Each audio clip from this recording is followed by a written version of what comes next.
the hacking sense of agency is actually huge impact. But once we have some human-computer integrated, I think this is because of my computer disease. Oh, shoot. Yeah, I can see that actually being very bad. This project is imagining using multiple body at the same time for work.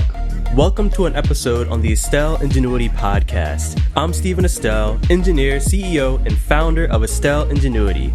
In our episodes, we dive into different experiences from people who specialize in technology, entrepreneurship, and other necessary elements that will help you reach your full potential in these fields.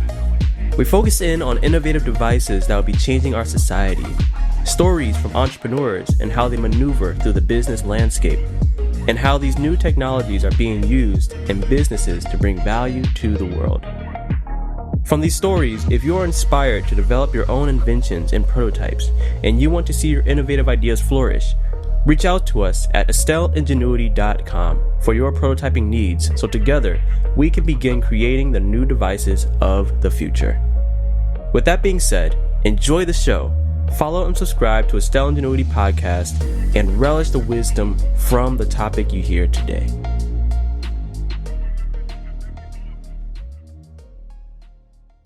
Let's say you accomplish the task. You have smooth switching and all the different tasks. Now, going into the industry perspective, where do you see that going? Yes, so that's a good question because this project is imagining using multiple body at the same time for work. Right. For instance, right now autonomous driving car is very trying to be possible in the worldwide, and then make it commercialized and also implement into the society. But still sometimes the automatic driving, some accident or something happened, human have to also help. Just naturally. Just not naturally. So actually, it's many autonomous driving system, not like a Tesla, but more like for driving, providing some food for something or some delivery systems. They're actually trying to use much delivery system robot, but in some sense, the human have to supervision. The many robots at the same time. So in this example, potentially, if there's one person controlling 5 automatic cars, and he can just jump in whenever he needs to. Yes. So for that, we have to very quickly switch over many different environment. Interesting. It has to be seamlessly. Yeah. Okay. So I'm imagining a person kind of just sitting in a hypothetical video game car. Yeah. And then if they're just controlling 5 delivery vehicles. Yeah, something like that. That would be crazy. Yeah, something great. But this is something happen when we have some multiple, for instance, the telerobotics or virtual reality or something other robotics based on humanoid robot or something is. Yeah. And they also in Japan actually some a delivery robot is actually deployed in the many restaurants. Okay, yeah, I've seen those. Yeah. Right. So still, it's very autonomous. But I imagine we have many more for. It's not so much embodied, but if you have a more embodied robot arm and moving around. Yeah. And then of course this can be work as autonomously, but also the remote person can jump into some the robot body in doing some task. Interesting. So I wonder. Or you just tell me if you see any overlap in this. But when I was doing my biomedical engineering internship, I was in Ohio at Cleveland Clinic, a very big hospital. Mm-hmm. And I was spectating a surgery. And one of the lead surgeons were using this machine. Mm-hmm. It's called the Da Vinci. Da Vinci, yeah. Yeah. And so for people who don't know, the Da Vinci is pretty much a surgeon would sit into this virtual reality. I don't want to call it a desk, but they put their face in it, and it's a 3D, and then they put their hands or their fingers into 10 different knobs, and they're essentially able to control this robot with like 8 whatever different devices, fingers, knives, to do a surgery that has very minimum incisions so that the cut is not large. So I'm curious from your perspective, when I was spectating these surgeons, they had to, of course, manually switch between like the different grippers and things to like cut and do incisions. I could see that being applied there because you can't naturally, unless it's like maybe like a puppet. Yeah. Kind of this kind of that's kind of the surgery example is kind of best. I don't could be one way. Of course, it's very important to regulation. It's many regulation, but I think like those surgeon the project is actually one of the possible application for multiple embodiment. For instance, we can also imagine one very hyper surgery. Surgery person. I don't know how to. Yeah, surgeon. Surgeon. Yeah. And then so not only having one surgeon surgery at the same time, we can also imagine like, having multiple surgery at the same time by switching over time. If we pulled it off, because is there a possibility of having I think I saw an article about this during COVID, since everybody's working from home, about surgeons working from home, where hypothetically, if they have the Da Vinci in their house, and then the machine is in a hospital, maybe in another continent, and they're able to perform surgeries and maybe multiple surgeries, depending, or at least like overseeing somebody, then they could just switch and change it over. Some kind of thing. So that's of course this is the example of surgery, but those kind of example will happen in many fields. So it's essentially this idea is like a person who has a high skill, high knowledge of something, but those kinds of body is one. So it's very limited into the one body.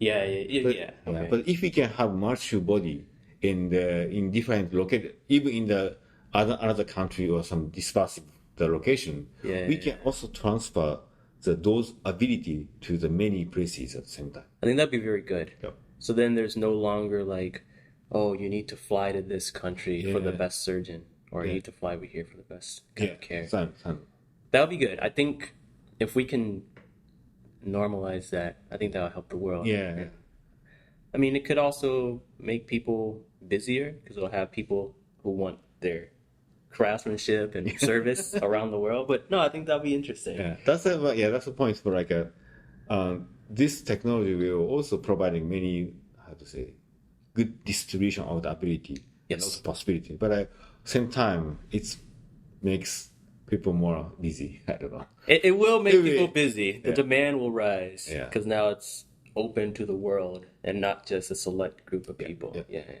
So before I get into the next one, I want to ask, with this technology, if one person can potentially control many devices, tools, robots, whatever, do you feel like this will like remove jobs, or do you think it's gonna just stay the same? Do you imagine anybody getting upset, like, oh, we're losing our jobs because now one person can control 5 robots? And I don't know. That's an interesting question.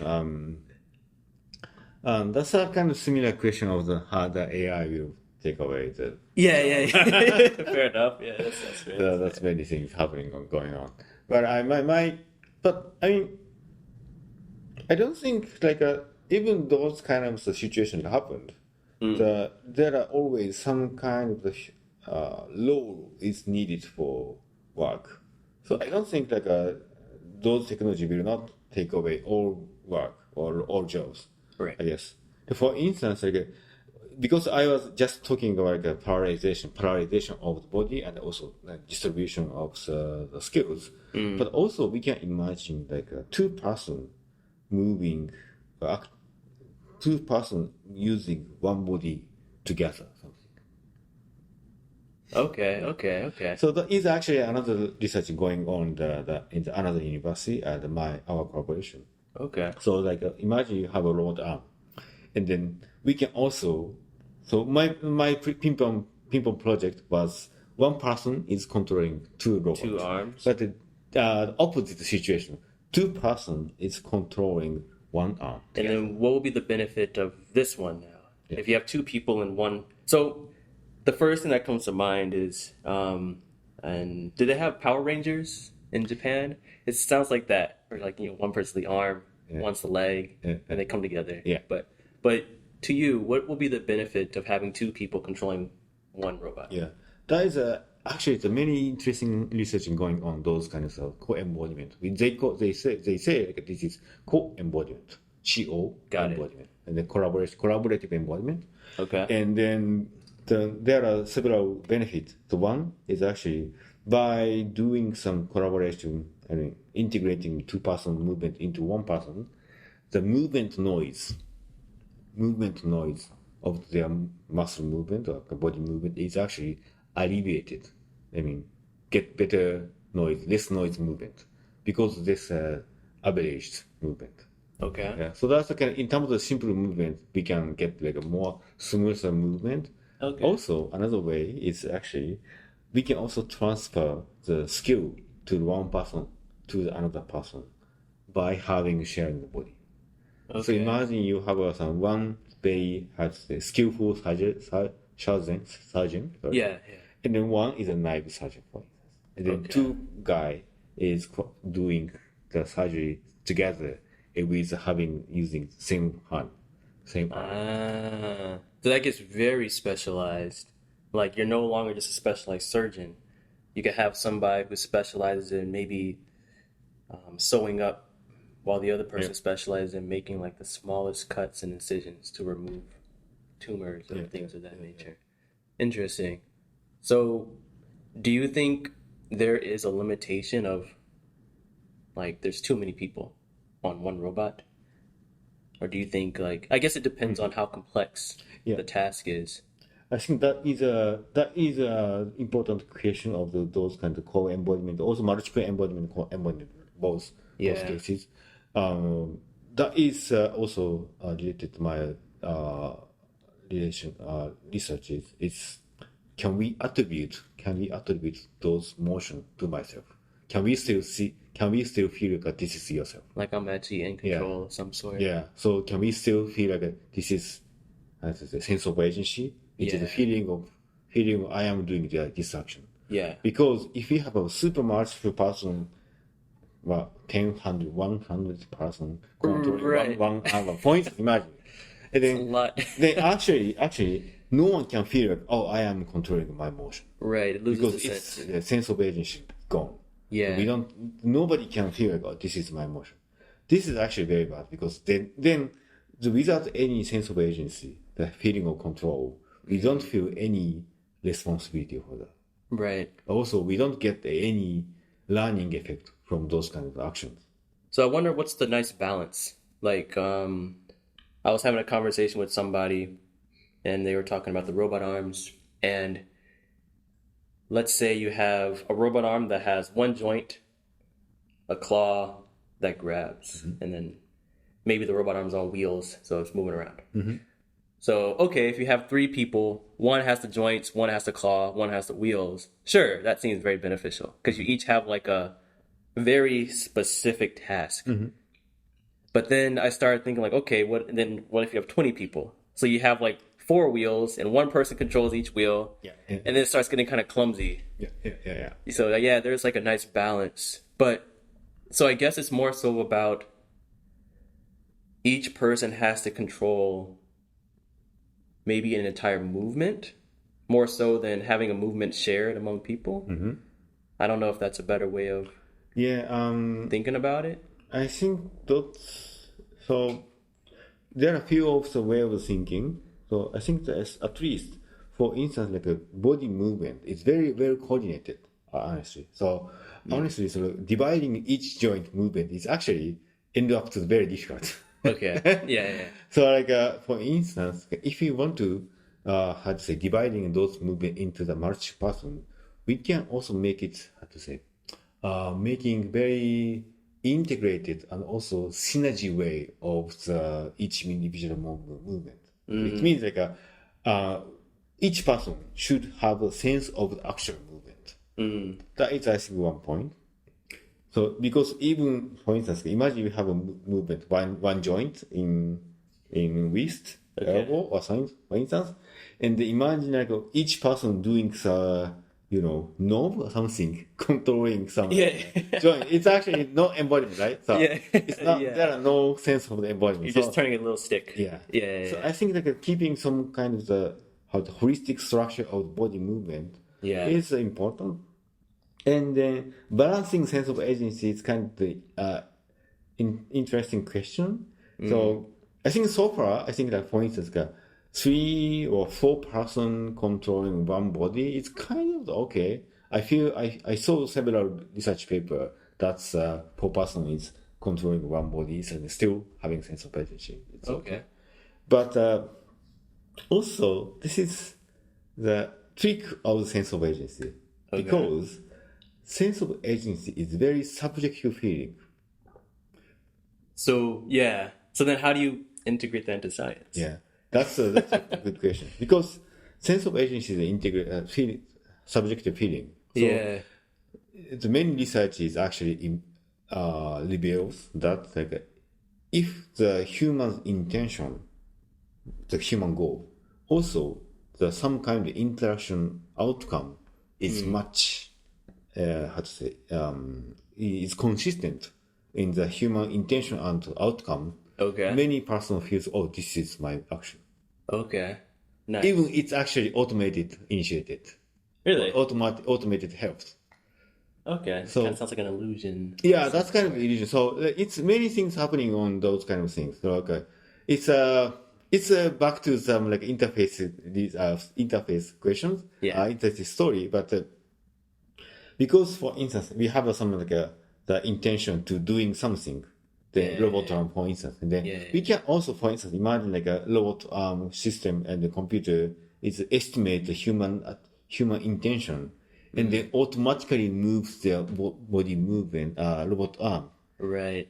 Actually, it's even in the ignoring the human actions. So it's almost like how when you're writing an email and it's like, oh, do you think you want this? Yes. And you hit tab and it just fills it out for you. Yeah, but physically now, not just your letters. Yes. But that's far. Okay. Yeah. But still, we hear oh, this is my action. Yeah. And then this is actually happened in parallel ping-pong. Honestly, I didn't tell you about this story. But, back to the parallel ping-pong story. So you might see in Figure of Asia, we show a ping-pong is going on 2 tables. And then one person is doing moving their hand, and then they feel oh, I am controlling 2 robot arms at the same time. But in actual processing, we also provide automatic movement. So prediction and things like that. Based on the prediction of the ball movement. And then we actually inject many automation into the action of the robot arm. Got it. Okay. But still, this kind of robot arm movement is very consistent with human intention, because the player want to hit the ball. So as long as those kind of relationship is very, consistent. The participant, many person feel oh, this is my action. That's me. That's me. Nice. So now I kind of want to take a small turn, and I actually want to get your point of view if you have one of this. So because you're very big on human-computer integration and interfaces, what is your thought on Neuralink? What do you think of that? Do you think that's going to be a good outcome of computer science integrating to humans? Or I think as a science point of view, I'm very, very excited about this. I'm super excited about those Neuralink, embedding neural devices into the brain. In scientific way, I'm very interested. I agree. Because from scientific point of view, for instance, the sense of agency, what I just talking about, the feeling of I am doing this. This is actually very, very interesting phenomena, and this is a very interesting subject feeling, but still unknown the actual our brain function. Okay. real quick to give a background for people, Neuralink is a device that's being made under I don't want to say supervising, but it's under Elon Musk's umbrella of tasks.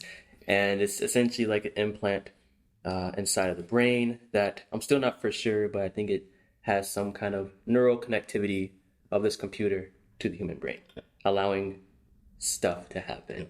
So yeah, continue. So because those kinds how, for instance, the research question, the scientific research question, how those kind of subjective feeling is happen in our brain. Very not so much. The many person, or especially for the conscious research neuroscience person is trying to unveil those kinds of mechanisms, but still not going on. Right. So if we can understand the neural mechanism of the sense of agency or other subjective feeling, we can leverage those kinds of mechanisms into the product or something true virtual reality, for instance. That'd be really cool. But it's actually providing a very deeply ethic problem, because the hacking sense of agency is actually a huge impact for so society. Hacking the sense of agency. What do you mean by hacking? For instance, hacking sense of agency. For instance, sense of agency is a feeling of I am doing this action, right? Or I did this action, some kind of this. Okay. Then, in this action, because it's always having some action, it's connected to the responsibility. Okay. So imagine. So this is a kind of dystopian story, for instance. Go for it. If you are driving the autonomous driving car, okay, right? But still, the driving car is not completely autonomous. So people have to take some readjusting and things. Yes, and sitting, and they also have to hold the wheel. Yeah. So you don't swerve. Yeah. For instance, and then something happened, and action happened. Okay. Yeah. Then, even it's automated driving car, and the action happens. So all the causality and all responsibility should be going to the autonomous driving system, right? I see where this is going. Yeah. Okay. So because of the autonomous, so people is not doing anything. Like I trusted you. Yeah. So if the user doesn't did anything, the action, people will not have any responsibility for the action. But if but if something like a sense of agency was hacked, and then people misattribute those kinds of events to myself, it means that some action happens, and then like sense of agency was hacked. And I'm sorry, I made this action. Interesting. In this case, those kinds of accident, coincidence. Those kinds of the responsibility will go into the person, even if it was a machine failure. Yeah. So, but don't they kind of do that with airplanes because they're in autopilot? But even if there is a autopilot failure, the pilot still has to control the plane. Yeah. It's still his responsibility. Yeah. He just can't be 100%. Yeah.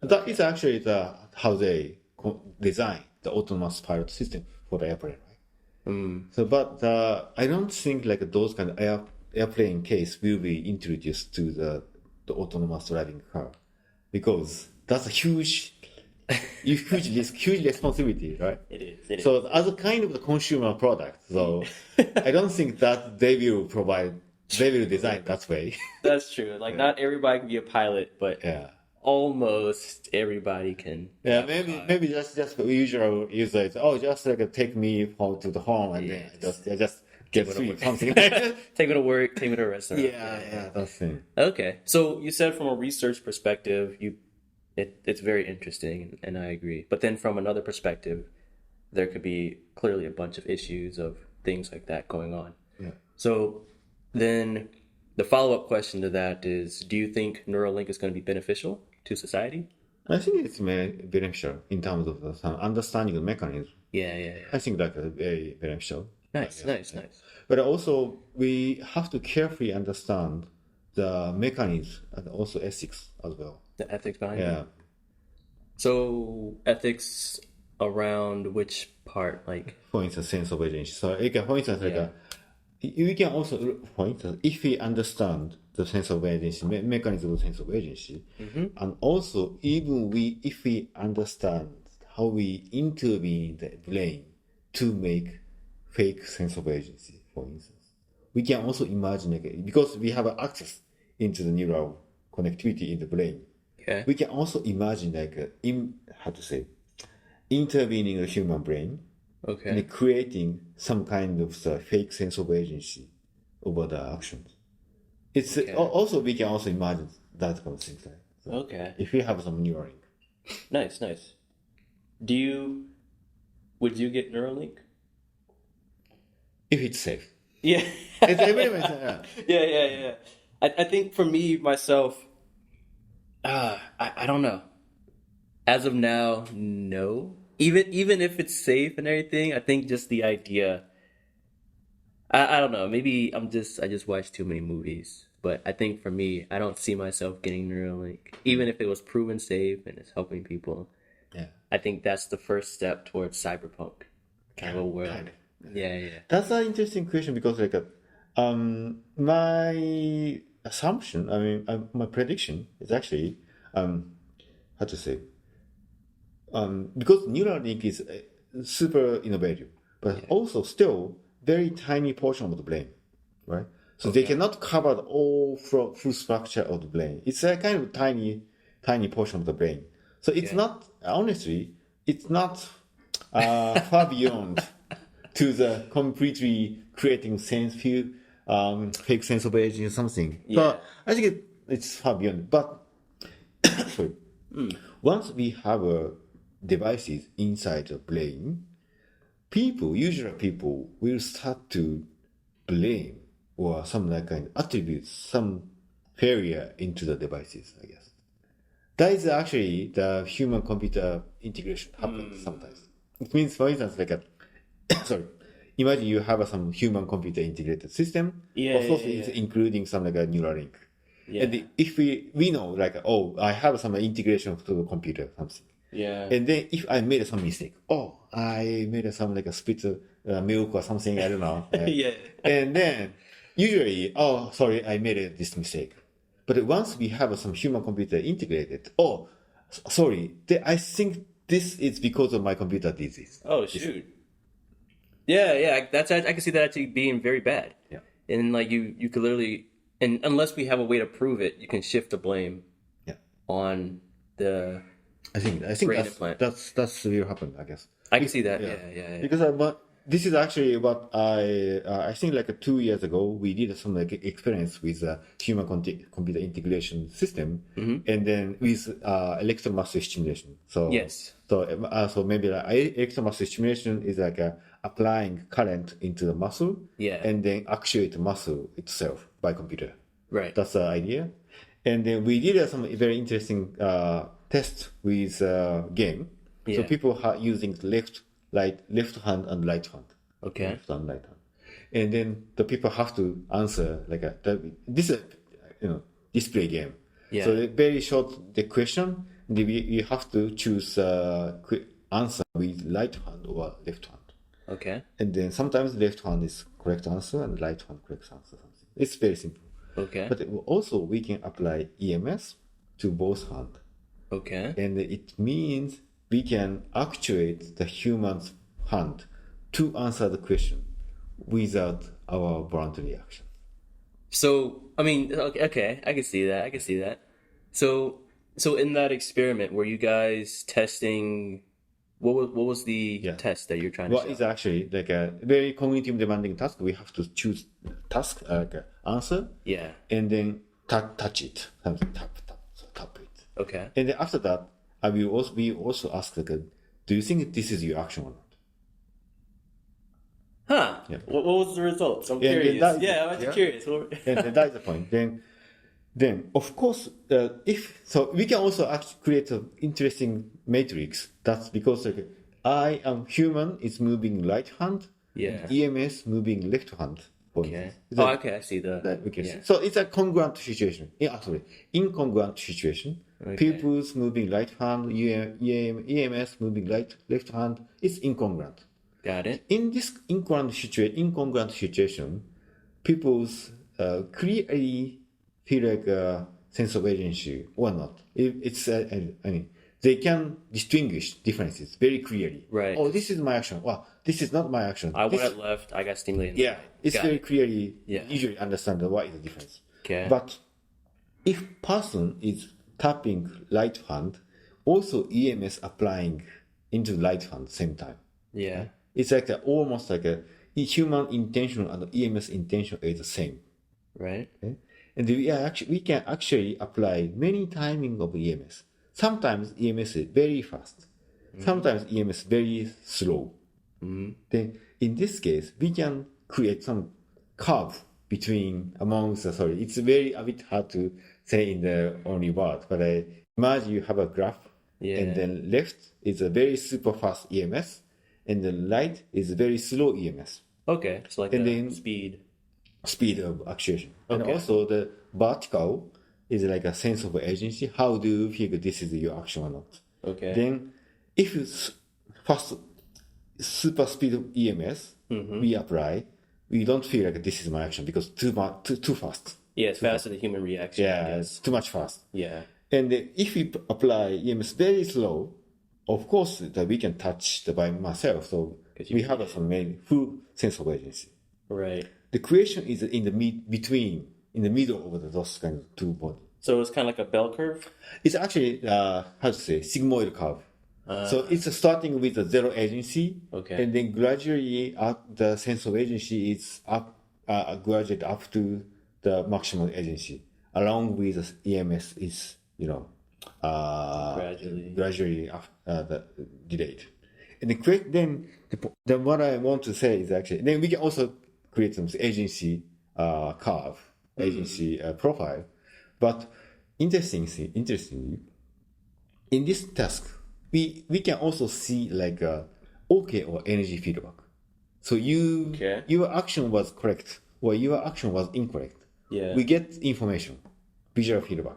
Incorrect as in like answering the question or knowing that it was me or the EMS? It's actually only for the question. So it's me like for instance, okay, you see like in screen, Yeah. on the screen, you see like let's say like 1 plus 4, 1 plus 5 or something. Yeah. And then is it like number 6 or 7 or something? It's very Yeah. simple, but there's something like 6 or 7. Then we get like boo boo or people, something like energy feedback. Okay. And then after that we ask how do you feel that this is your action or not? Oh, I see. Okay. So this point is like after getting feedback, Yeah. we answer the sense of agency. Okay. Yeah. And then in this task, because of that we can apply both hands. Sometimes human success, also EMS applying success hand, or human mistake, Yeah. also EMS also applying EMS into the mistake hand. Okay. In this case, if person's success in the task, sense of agency is a bit higher than I the task see. was. And I'm assuming the opposite. When they get it wrong, it wasn't me, it was the EMS. Yes. Okay. Now I see the correlation. Yeah. So it is. I can see the fear of people having some kind of technological computer implant, and then it wasn't me when I do something wrong, but it was me when I do something right. Yeah. I can see that being an issue. I get that. I get it. Yeah. Okay, that was actually very clearly demonstrated. Thank you. Yeah. That was awesome. that was awesome, actually. Sorry. I needed many times to. No, that was good. That was good. All right, so now let's come to the end of our podcast then. And at the end of the podcast, as many people know, I like to ask all of the people that I interview the same question. And the question is this. So with mankind, as we're pushing forward, going through time, what is one thing that you are hoping for to happen or to see or anything in the future? Yeah, thank you. That is actually a very good question. Yeah. And also like coming back to my original saying about the human research theme myself. Okay. I say like my research theme is cybernetic humanity. Okay. And then I think like my ultimate goal with the technology is expanding humanity. Expanding humanity. And then especially for expanding subjectivity of the human. It means like how we feel myself with subjectivity. Then I think like the ultimate goal of the technology or in forecast is like how to say, expanding sense of agency or expanding subjectivity myself is actually expanding the possibility of the technology, I guess. Okay. So that is actually kind of symbiotic relationship between technology and also subjectivity. So a bit long story, sorry, but I try to make it short. You're good. But this is also related to the E.6 problem, E.6 issues, because so for instance, when we think about those kinds of technology issues for the E.6 or something, because the always new technology is how to say providing some issues for subjectivity. Because, for instance, like some kind of the failure is not me and then success is me, something like this. Yeah. And this is then if you want to regulate the technology to keep subjectivity, right? So it means a balance. So if you want to keep original subjectivity, original humanity as it is own, yes, we have to only choice is actually limiting the technology. Because technology is expanding, always expanding possibilities. But if the humanity is rigid and non-changed at all, only way to keeping humanity is just keeping technology constrained. So constrained as in people don't have access to the technology? Like and then, okay. So there has to be some kind of like limit of how far you can get it. And also like it's kind of huge bottleneck of the technology advancement. Okay. But if we can provide like a more like freedom and also very controlled and very understand, but also expanding humanity, we can also encourage and also accept the technology advancement. Yeah. And then technology advancement will provide new possibility to humanity, and the humanity will expand. And the expand humanity is actually accepting new technology. So it's actually, yeah, it's like a very like back and forth kind of a relationship thing. No, that's an interesting thought. I do hope that humanity is intelligent enough to use technology for good. Yes. And not for any devious and bad things. That's the thing. Yeah, that's a pretty big one. But I'm gonna just be optimistic, and hopefully humans can take this new computer tech and do more good than bad. Yeah. That's the point. Yeah. So, great. Then again, Shun. Yeah. I appreciate it. Thank you. That was really good, and I feel like that was very informative. I really like that example at the end. Thank you for inviting me. So, before we end, is there anything you would like to say about like your lab? If people want to get in contact with you, is there anything that you would just like to tell the world about anything? Yeah, I mean, I think like I think right now that it's very interesting chance or time to think about humanity with technology. Okay. So of course I'm working on the very technology side, but also I want to tap into the very how we can expand our humanity. So if you have any question or some like idea or collaboration or some discussion, please contact me. I don't know how to do that. Okay. Could they find you on like LinkedIn or anything like that? Yeah, so you can also the Google me, the Shunichi Kasahara. Okay, I'll put your information on the description. So you can also get some information on the podcast. Awesome. URL or something. And contact me. Okay, I'll make sure to have all that in the description so people can reach out to you and things like that. All right, then again, appreciate it. Thank you. Thank you so much.